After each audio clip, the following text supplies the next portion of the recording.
So, what would college students, the college students that you serve, say is essential for the future ministry of the church? What would your students say is essential as you think about the future? Got to learn how to be open to all people. We got to learn how to become less spiritual judges and more like spiritual friends on the journey. We've got to learn how to invite people into discipleship and not guilt people when they're not ready.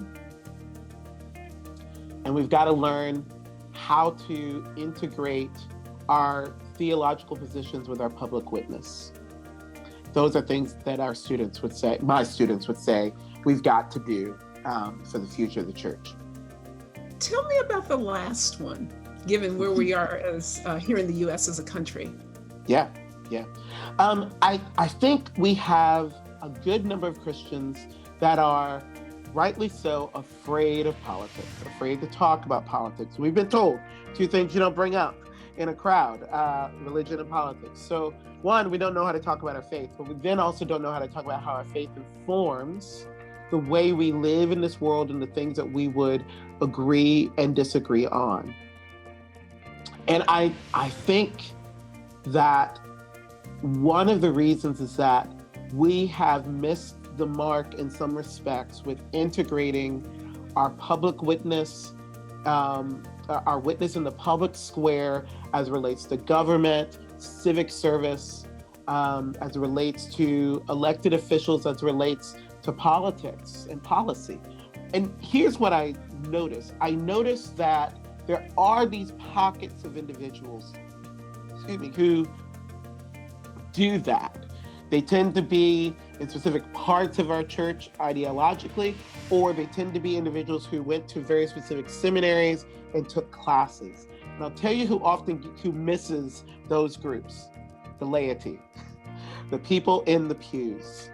And so the result is we either have folks who are told this is how to think, this is how to vote, or people who are told something closer to, well, we're just not going to talk about that. We're going to focus on Jesus. We're going to focus on loving each other. And I get it. But I think we need to invite our church, and I mean our church, into deeper conversations of how our faith, our particular accent as Wesleyan Christians, and our theology invites us to engage the issues of this world. There will obviously be some people who will say, no thanks, I'm good. But I want to believe that Wesleyan Christians, again, are not folks who shrink back, but folks who engage. And I think that part of that engagement needs to be a deepening of how our faith, our theology, our understanding of Scripture intersect with the world that we live in. And I do think that we need more, not less, conversation around that, and more, not less, friendly debate, more, not less, nuance. I was really looking forward to putting the proposed social principles in front of my students. I went and got a bunch of copies of the proposed social principles leading up to General Conference, because I wanted my students to read these ideas and to wrestle with them and to ask questions and to disagree and to want more. I wanted that because I deeply, deeply believe that as Wesleyan Christians, we are called to be engaged in the world. That requires a social theology that comes alongside our personal and collective theology. Thank you. Thank you, Derrick. Is there anything else that I have not asked that you would want to say? I love the church.